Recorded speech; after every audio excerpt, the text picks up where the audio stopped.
Well, welcome everyone to the Resilient Leadership Podcast, where everything we talk about is aimed at helping you lead with a greater sense of calm, clarity, and conviction, even in anxious times. My name is Irvine.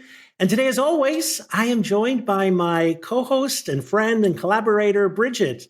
Bridget, how are you doing today? Well, Irvine, I am doing wonderfully. Thank you for asking. As we record this, it's a beautiful, what do we call this? Like an Indian summer day. Yeah. And, fall is coming, but today has been warm and sunny skies, quite beautiful. And I'm really glad that we are devoting an entire episode to this notion of embodied leadership. But why don't you tell our listeners just a little bit more about this topic? Yeah, so today's topic is called full-bodied leadership. And really it's about embodiment, what you just said, Bridget. And, if you're listening to our podcast, you will know that we have mentioned here and there how important it is to be aware of what's happening in our body. We've even offered you some practices and some exercises to help you to do that. But today, I really want to take the time, and what we'd like to explore with you is this really how important and how integral it is to really see leadership embodied in the fact that we are walking bodies as well, and how much wisdom there is within our bodies. And I think before we do that, I think it is important for us to recognize that we come from this tradition where the rational has been held above everything else. And really veering away from that is getting ourselves in trouble. It can't be trusted. It's unreliable. It's overly emotional. I even had this last week. I think I was talking to you before the podcast. I had a keynote with a client. And, one of the concerns was about, when you get into emotions or something, some people are just not going to like that because, why does everything have to be so emotional? And, when you think about that, it's really a lack of understanding, just as how we're created as human beings. So what I think we'd like to focus in this episode really is to help us understand that actually, instead of being woo-woo or being unreliable, what science is actually showing us, as it so often does, is that to be an effective leader, it's this marriage of our mind and our body, and really to trust the wisdom of what the body is telling us. Mm-hmm. Now, Bridget, you've been a coach for quite a few years, and you've seen a lot of trends in coaching and leadership, and you've worked with so many clients. So I'm just curious, what have you seen in the world, or the changes when it comes to that relationship between body and leadership? Oh, I have seen a vast change. I mean, I've been coaching for 25 plus years.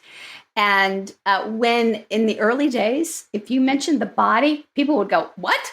I don't have a body," and there's this whole notion of sort of living from the neck up, right? You didn't talk about your body. Yeah. And then things started to change a little bit.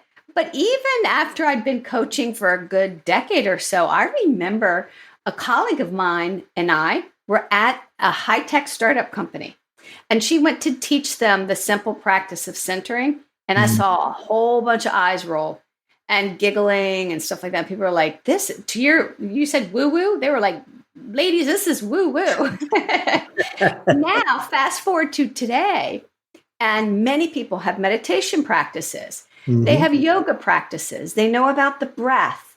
If I introduce centering, it's oftentimes the practice that sticks with people the most. So we've come a long way.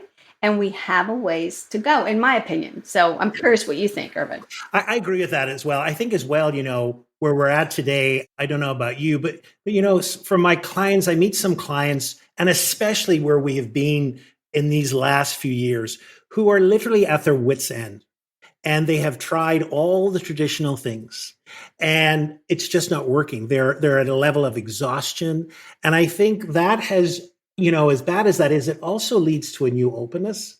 I need to try something different. This isn't working.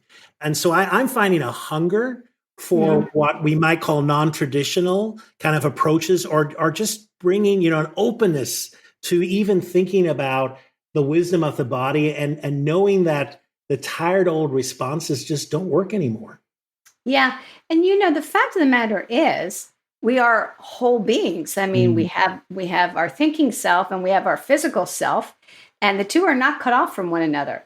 So you can ignore the body, but you'll do so at your own peril simply because of what the neuroscience tells us about how human beings function.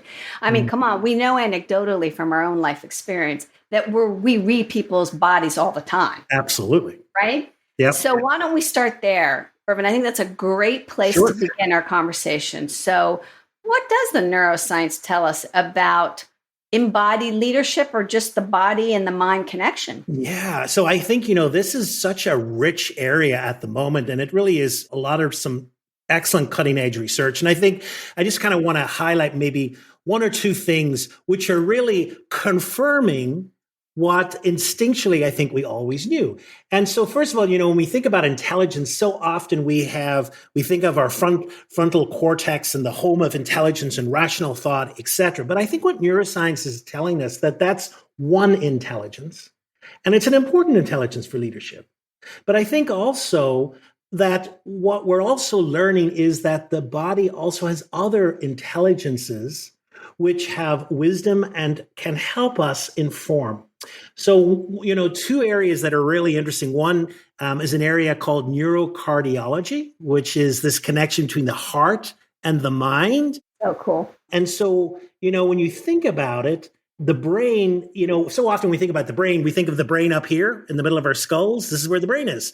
Well, the brain extends down our spinal cord. And so the brain is interconnected. We forget about that at times, how interconnected the brain is with the rest of the body. And through the nervous system, the brain reaches the outer parts of our body. And I think what neurocardiology is suggesting is that, the heart itself can process information, helps us to learn, to remember, to make functioning decisions independent of the brain as well, which is just, so, when you think about it, we have these sayings, bring it to the heart, or my heart is speaking, and so these are things we have said, but science now is saying, you know what? That's actually very true.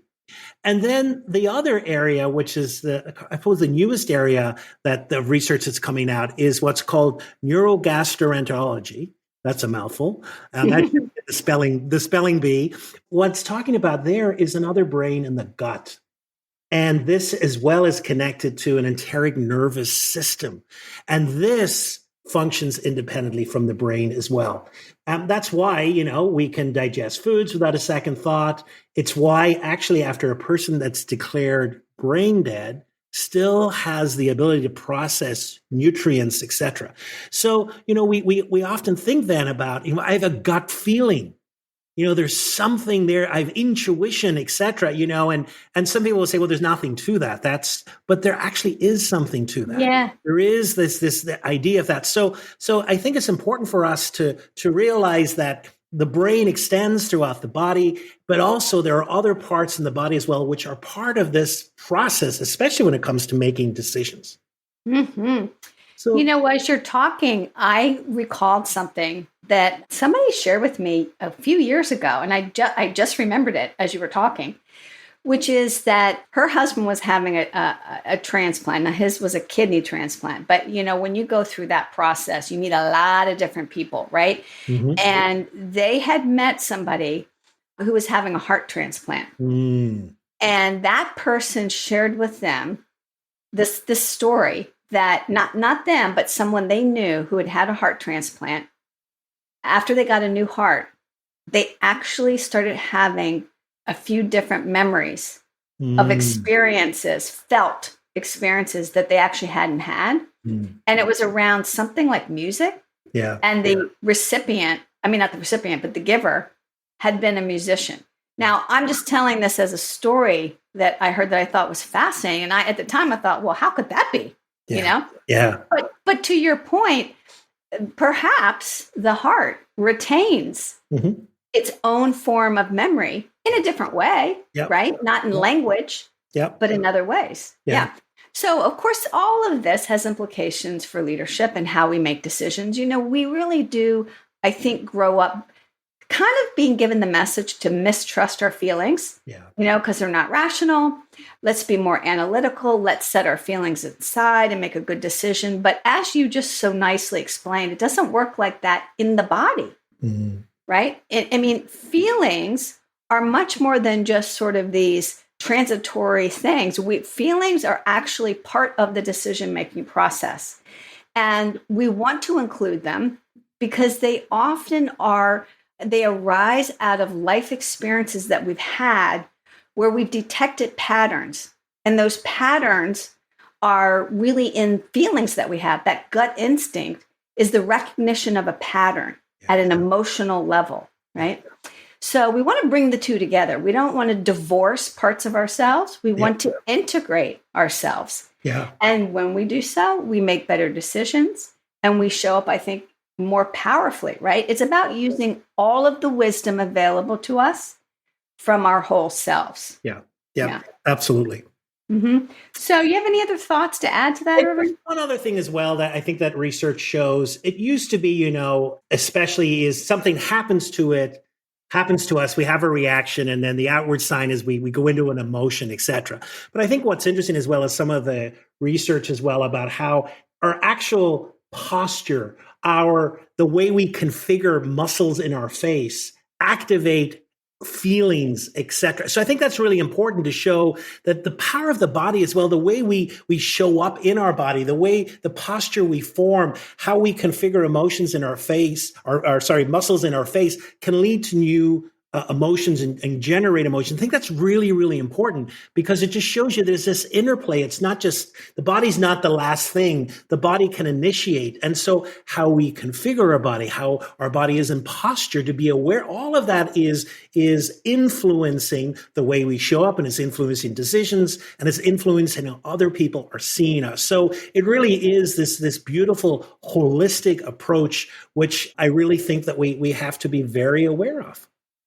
Yeah, when we are, let's say, centered, right? And that is a state of being that involves postural shifts, like you just mentioned. And we're going to talk about that in a little bit more detail. How do we shift our posture to communicate from a more centered place? And the thing is as we embody a more centered state, it does change everything. It changes how we see and think. We can consider more possibilities. We're more open. We're less likely to be triggered. And it creates changes in the way that other people see us. So when I have a coaching call with somebody, and I do most of my coaching by phone, sometimes, video and in person, but mostly by phone. And as I'm listening to their voice, from the moment they say hello, the first few sentences, I can tell if they're in a centered or uncentered place. Mm-hmm. And if I hear that they sound really centered and grounded, I tell them, I say, wow, can I share an observation with you? You sound incredibly centered and grounded. And let me tell you what I'm noticing. Because it draws me in. And I know that if they are leading from a centered place, then there's a reason for that, right? And that is going to have implications for how other people are seeing them and how they're feeling about their day, right? Yeah. So, let's just kind of consider that as well.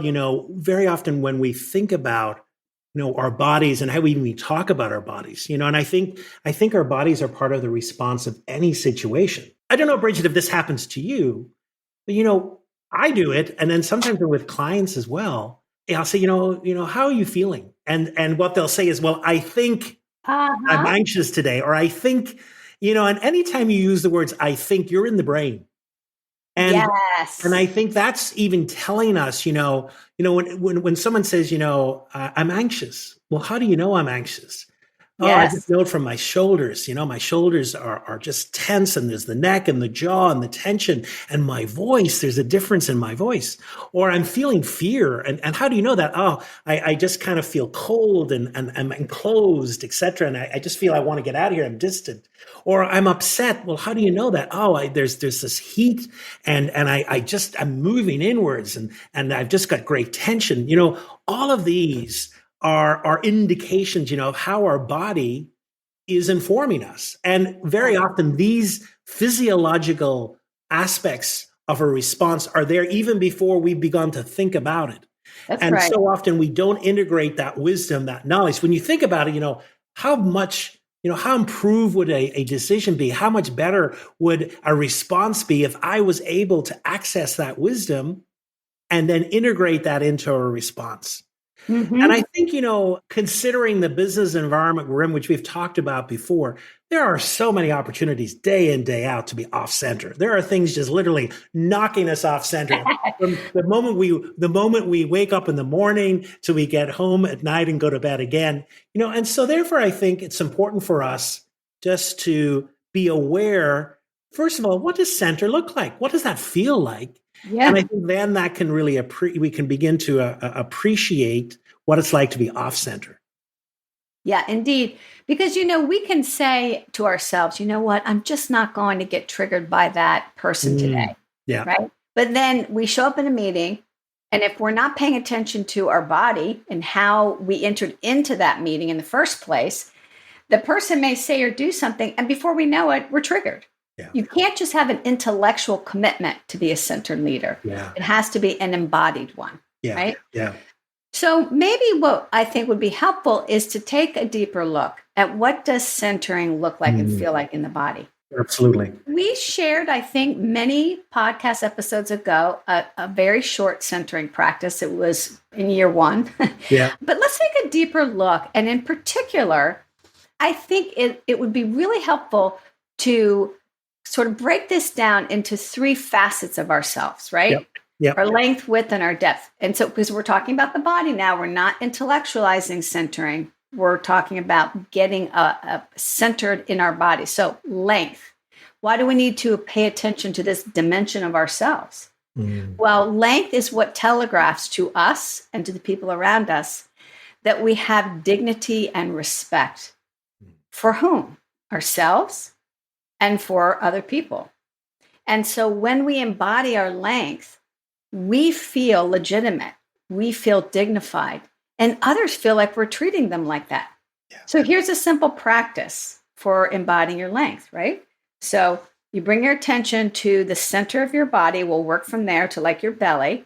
And first, bring your attention from your belly all the way through your legs down to your feet and feel the length there, right?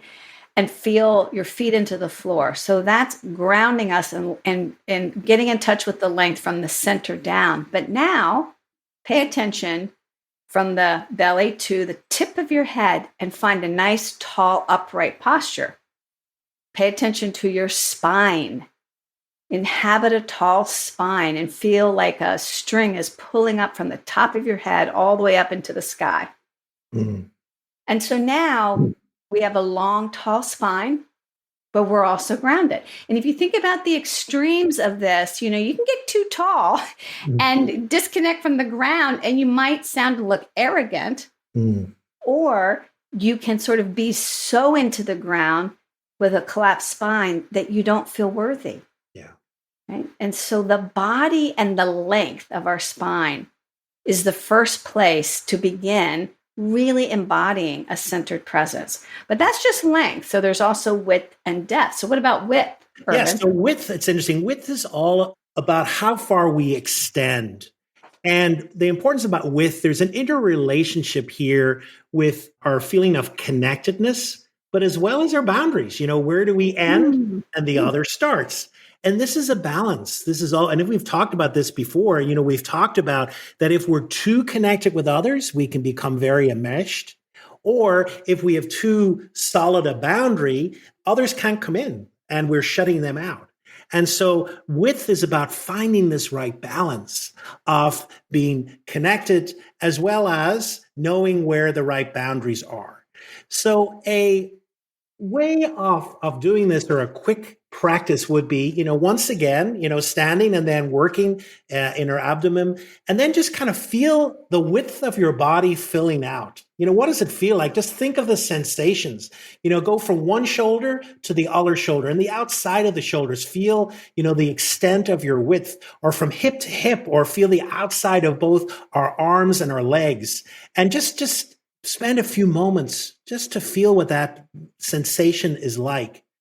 And just realize that this is the place where we reach out to others. We can reach out to others, or it's also the beginning of the boundaries that we have. And just, take a few breaths and just to see, am I off balance? Mm. And do I need to create a stronger boundary? Or do I need to be more connected or less connected? What's Hmm. going on? And just feel what that's like in the body. Hmm. It's so interesting, this notion of boundaries. I mean, Mm, our body is a physical boundary, our skin is a boundary, yeah. but we often don't have that felt sense of where do I end and another begins. Yeah. Isn't that true? Yeah. Yeah. So true. And so often we try and intellectualize that, let me think about that, but to really feel that is another thing. That's the thing. It's such a different thing to go from intellectually comprehending something to moving it deep into your muscle memory. Yeah. Yeah. So we have done length and we have done width, and that leaves one other dimension, which is depth. Bridget, what's about depth? Yeah, well, we are three-dimensional beings after all, Hmm, right? totally. So we have length, we have width, and we have depth. We have a front and a back. And the idea here is that your back is your strength from your history, your Mhm. past experiences, your expertise is at Mm, your back. And your front is your vision and everything that you are doing that is in a state of becoming. I think because, our eyes face forward and our organs are mostly towards the front of our bodies, we're more in touch sometimes with the front than the back. yeah. And yet, think about that, at your back Yeah. is this extraordinary strength of life experience Yeah. and expertise. And are we in touch with it in a felt sense? Yeah. Again, not intellectually, but like in a real sensation in our body. Now, if we're too much stuck at our back, because again, this is a balance. We don't want to be leaning too far back and we don't want to be leaning too far forward. So if we're stuck at our back, then we kind of get stuck in our history and our experience and we have trouble moving forward. That's not good, Yeah. right? And then on the other hand, we can be too much in the future. We're leaning forward. We're so eager to move forward that we're not centered in the present. Mm.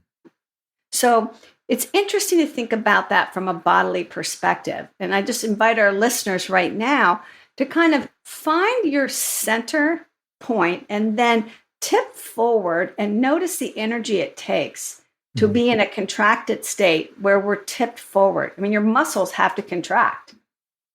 And then back off from that, move past center and lean back. And notice if you had to hold that contraction all day, literally, Yeah. and the energy that that would take.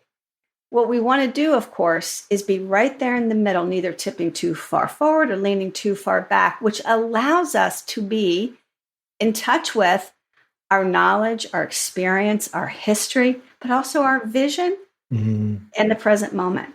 Mm.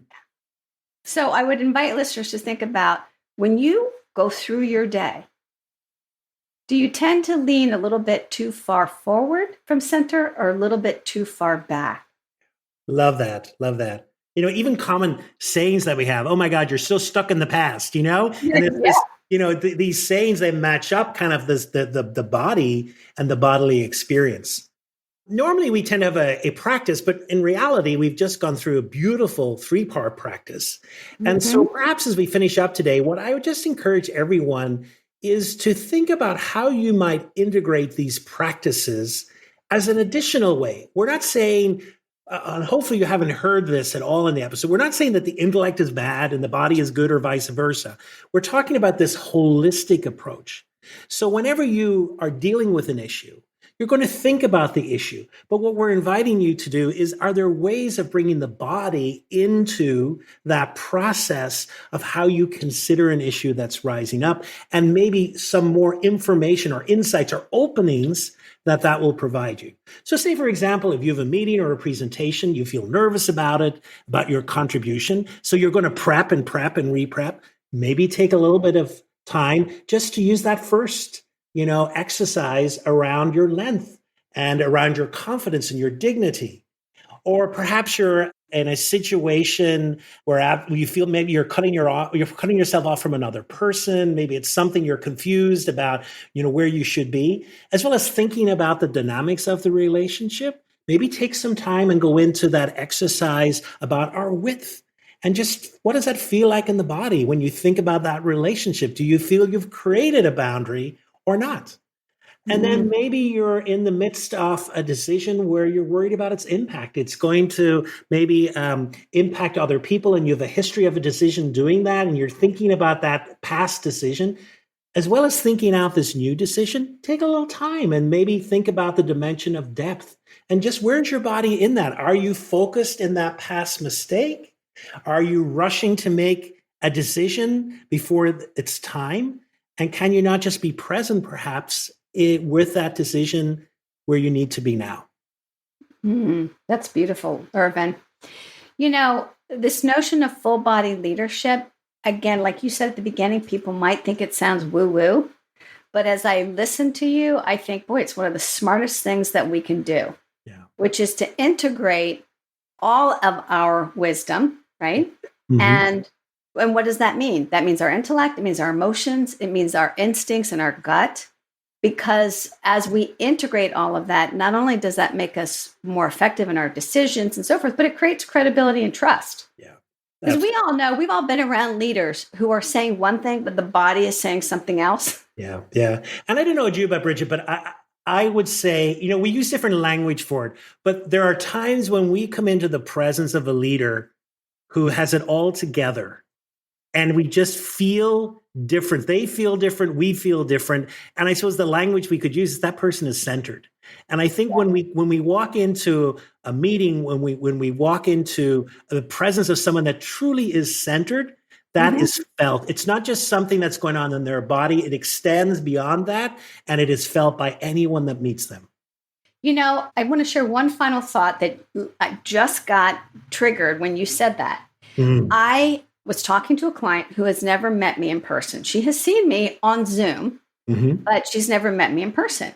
We're going to have an in-person meeting shortly. And she said, I don't even know what you look like. The only thing I know is you're tall. Now, Irvine, you get a kick out of that because, folks, I'm 5'2". And so I was like, no, I'm not tall. I'm very petite and I'm short. She goes, you're kidding me. I just pictured you as really tall, like not abnormally tall, but I thought, 5'8", 5'9". And I thought to myself, there's something about the way that I show up in our conversations where I must be embodying my length. I must be telegraphing a tall spine. Yeah. And see, this is what we do all day long is we read each other's bodies and we get influenced by the shape of our own bodies. Yeah. We want to do that in such a way that we bring it all together, right? Absolutely. Yeah. Well, Irvine, thank you so much for this wonderful conversation. It's always a powerful reminder to me because I am a intellectual type that lives sometimes in my head and always a work in progress on integrating my whole body into my decisions and into the way that I show up. So thank you, Irvine. My pleasure. Thanks for the conversation. Very powerful. Take care, everybody. Thanks for listening. Bye now.